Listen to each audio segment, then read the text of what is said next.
पंचदेव प्रार्थना एक शक्तिशाली मंत्र है। प्रातःकाल सच्चे मन से इसे सुनने से जीवन के सभी दुख तुरंत दूर होने लगते हैं। पंचदेव प्रार्थना को प्रतिदिन सुनने से जीवन के असंभव कार्य भी संभव हो जाते हैं। तो आइए सुनते हैं यह पंचदेव प्रार्थना। गजाननं भूतगणादिसेवितं कपित्थजम्बूफलचारुभक्षणम् उमासुतं शोकविनाशकारकम् नमामि विघ्नेश्वर पादपङ्कजम्। कर्पूरगौरं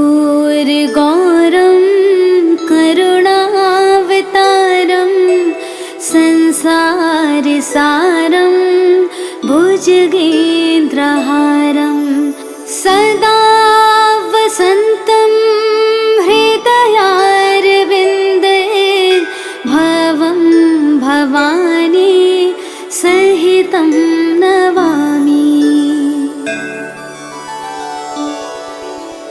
शान्ताकारं भुजगशयनं पद्मनाभं सुरेशं विश्वाधारं गगनसदृशं मेघवर्णं शुभांगं लक्ष्मीकान्तं कमलनयनं योगिभिर्ध्यानगम्यं वन्दे विष्णु भवभयहरं सर्वलोकैकनाथम्।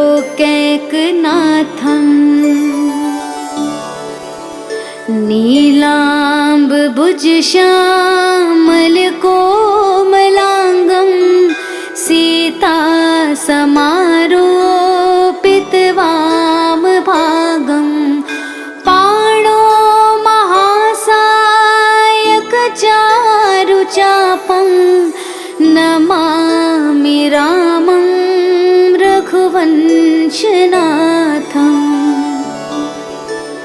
मनोजवं मारुततुल्यवेगं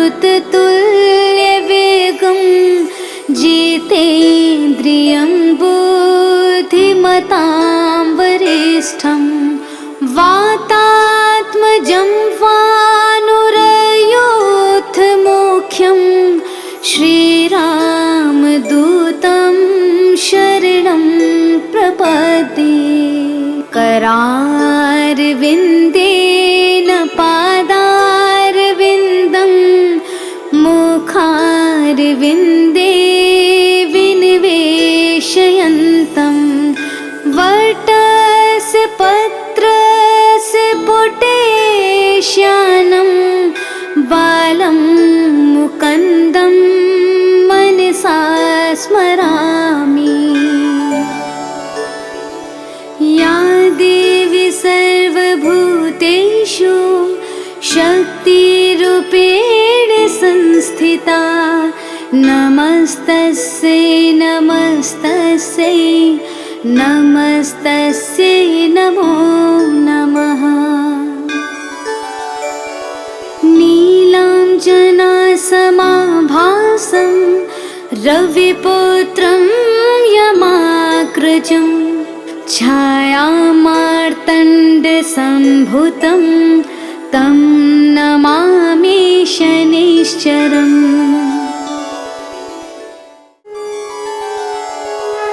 गजाननं भूतगणादिसेवितं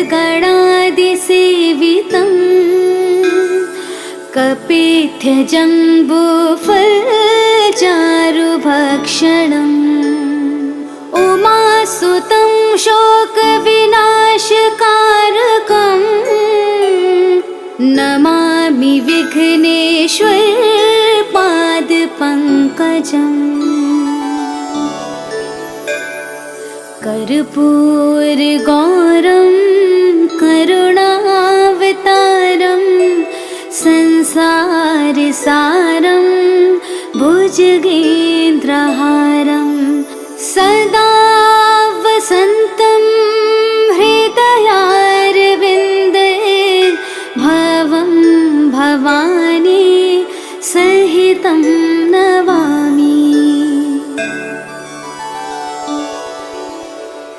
शान्ताकारं भुजगशयनं पद्मनाभं सुरेशं विश्वाधारं गगनसदृशं मेघवर्णं शुभांगं लक्ष्मीकान्तं कमलनयनं योगिभिर्ध्यानगम्यं वन्दे विष्णु भवभयहरं सर्वलोकैकनाथं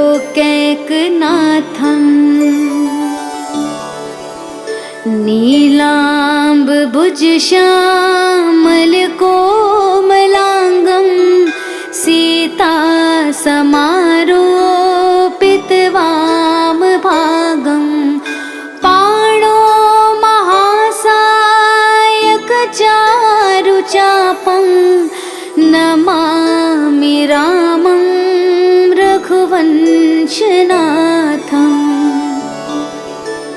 मनोजवं मारुततुल्यवेगं जितेन्द्रियं बुद्धिमतां वरिष्ठं वातात्मजं वानुरयोधमुख्यं श्रीरामदूतं शरणं प्रपद्ये करारविन्देन पादारविन्दं मुखारविन्दे विनिवेशयन्तं वटस्य पत्रस्य पुटेश्यानं बालं मुकुन्दं मनसा स्मरामि।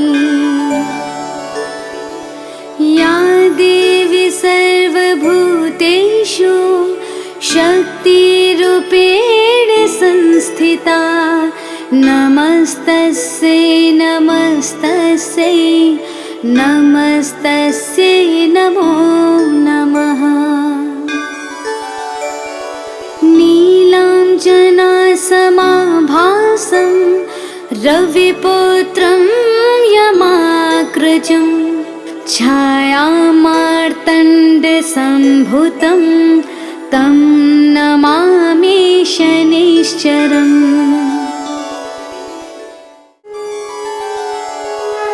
गजाननं भूतगणादिसेवितं कपित्थजम्बूफलचारुभक्षणम् उमासुतं शोकविनाशकारकं नमामि विघ्नेश्वरपादपङ्कजम्। कर्पूरगौरं करुणावतारं संसारसारं भुजगेन्द्रहारं सदा वसन्तं हृदयारविन्दे भवं भवानी सहितं नमामि। शान्ताकारं भुजगशयनं पद्मनाभं सुरेशं विश्वाधारं गगनसदृशं मेघवर्णं शुभांगं लक्ष्मीकान्तं कमलनयनं योगिभिर्ध्यानगम्यं वन्दे विष्णु भवभयहरं सर्वलोकैकनाथं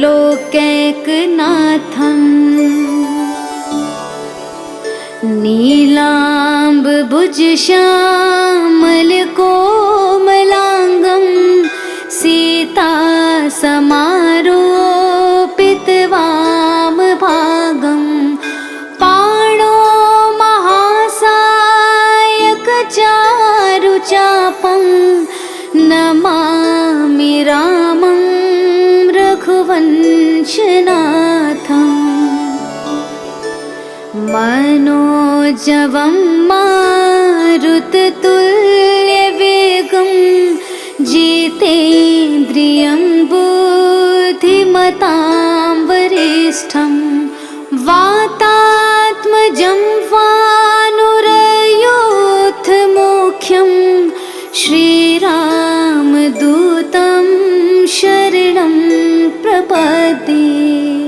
करारविन्देन पादारविन्दं मुखारविन्दे विनिवेशयन्तं वटस्य पत्रस्य पुटेश्यानं बालं मुकुन्दं मनसा स्मरामि। या देवी सर्वभूतेषु शक्तिरूपेण संस्थिता नमस्तस्यै नमस्तस्यै नमस्तस्यै नमो नमः। नीलाञ्जनासमाभासं रविपुत्रं यमाग्रजं छायामार्तण्डसम्भुतं तं नमामि शनैश्चरम्।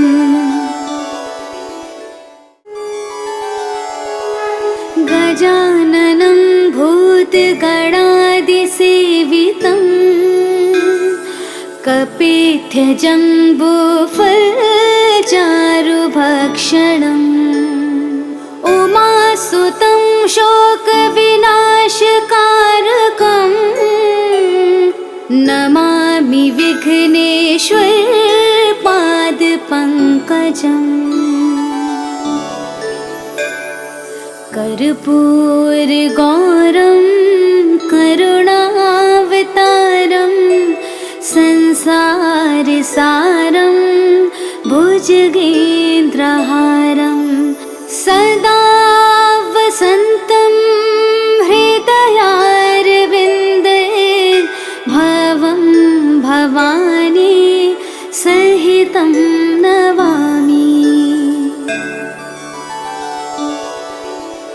शान्ताकारं भुजगशयनं पद्मनाभं सुरेशं विश्वाधारं गगनसदृशं मेघवर्णं शुभांगं लक्ष्मीकान्तं कमलनयनं योगिभिर्ध्यानगम्यं वन्दे विष्णु भवभयहरं सर्वलोकैकनाथम्।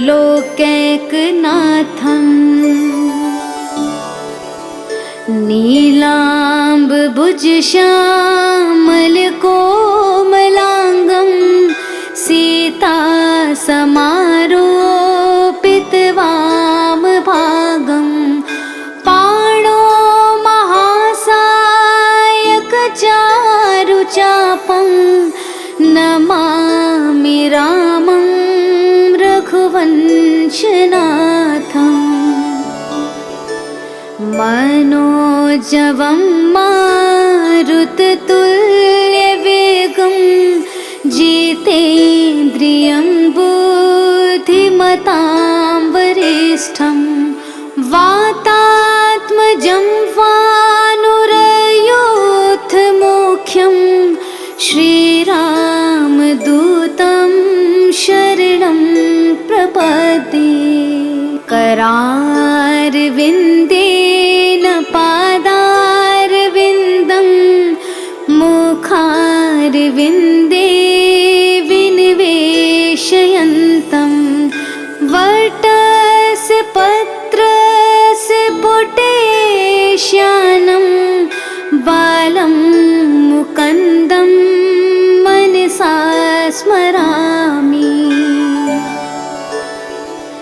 या देवी सर्वभूतेषु शक्तिरूपेण संस्थिता नमस्तस्यै नमस्तस्यै नमस्तस्यै नमो नमः।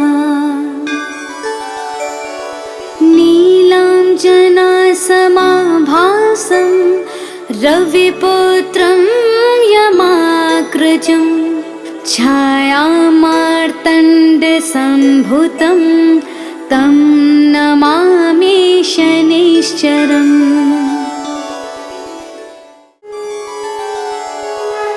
गजाननं भू कपित्यजम्बूफलचारुभक्षणम् उमासुतं शोकविनाशकारकम् नमामि विघ्नेश्वर पादपङ्कजम् कर्पूरगौरं करुणावतारं संसारसारं भुजगेन्द्रहारं सदा वसन्तं हृदयारविन्दे भवं भवानी सहितं नमामि। शान्ताकारं भुजगशयनं पद्मनाभं सुरेशं विश्वाधारं गगनसदृशं मेघवर्णं शुभांगं लक्ष्मीकान्तं कमलनयनं योगिभिर्ध्यानगम्यं वन्दे विष्णु भवभयहरं सर्वलोकैकनाथम्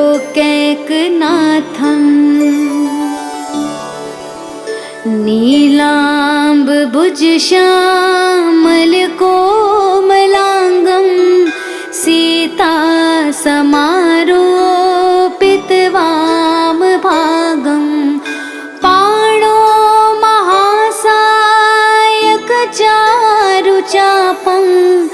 नमामि रामं रघुवंशनाथम् मनोजवं मारुततुल्यवेगं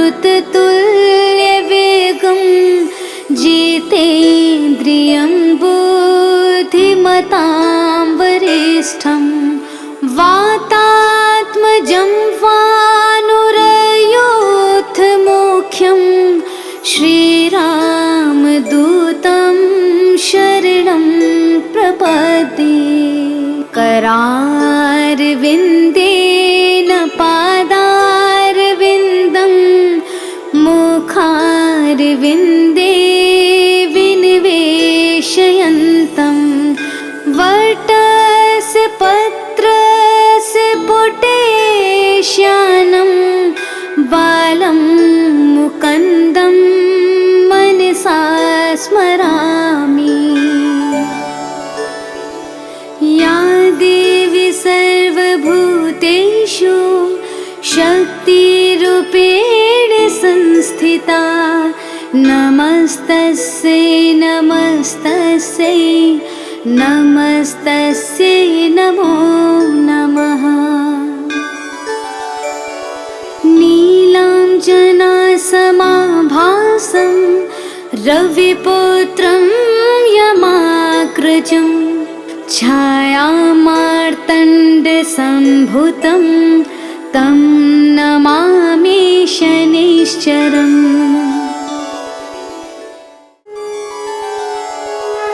गजाननं भूतगणादिसेवितं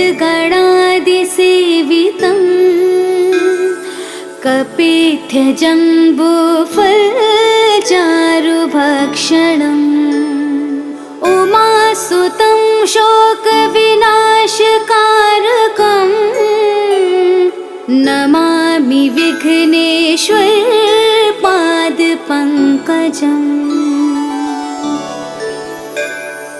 कर्पूरगौरं करुणावतारं संसारसारं भुजगेन्द्रहारं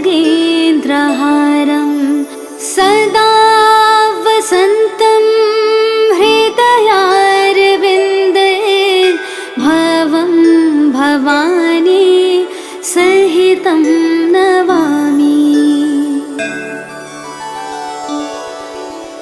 शान्ताकारं भुजगशयनं पद्मनाभं सुरेशं विश्वाधारं गगनसदृशं मेघवर्णं शुभांगं लक्ष्मीकान्तं कमलनयनं योगिभिर्ध्यानगम्यं वन्दे विष्णु भवभयहरं सर्वलोकैकनाथम् नीलाम्बुजश्यामलकोमलाङ्गं सीतासमारोपितवामभागं पाणो महासायकचारुचापं नमामि रामं रघुवंशनाथम् मनोजवं मारुततुल्यवेगं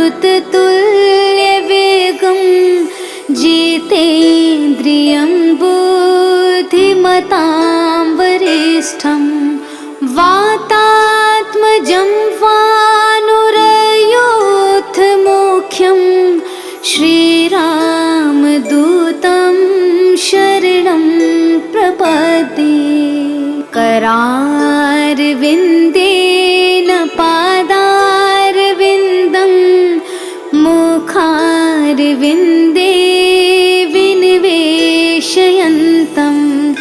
वटस्य पत्रस्य पुटेश्यानं बालं मुकुन्दं मनसा स्मरामि। या देवी सर्वभूतेषु शक्तिरूपेण संस्थिता नमस्तस्यै नमस्तस्यै नमस्तस्यै नमो नमः। नीलाञ्जनासमाभासं रविपुत्रं यमाग्रजं छायामार्तण्डसम्भुतं तं नमामि शनैश्चरम्।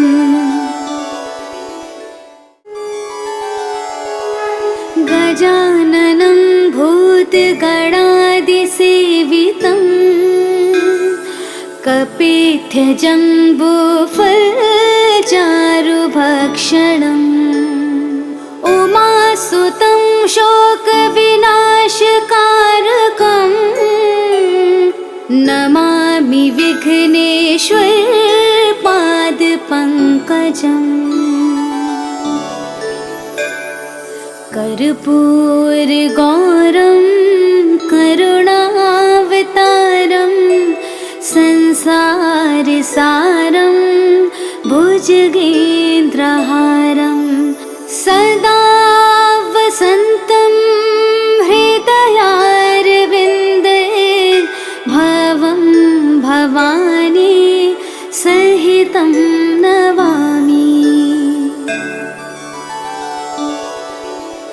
शान्ताकारं भुजगशयनं पद्मनाभं सुरेशं विश्वाधारं गगनसदृशं मेघवर्णं शुभांगं लक्ष्मीकान्तं कमलनयनं योगिभिर्ध्यानगम्यं वन्दे विष्णु भवभयहरं सर्वलोकैकनाथम्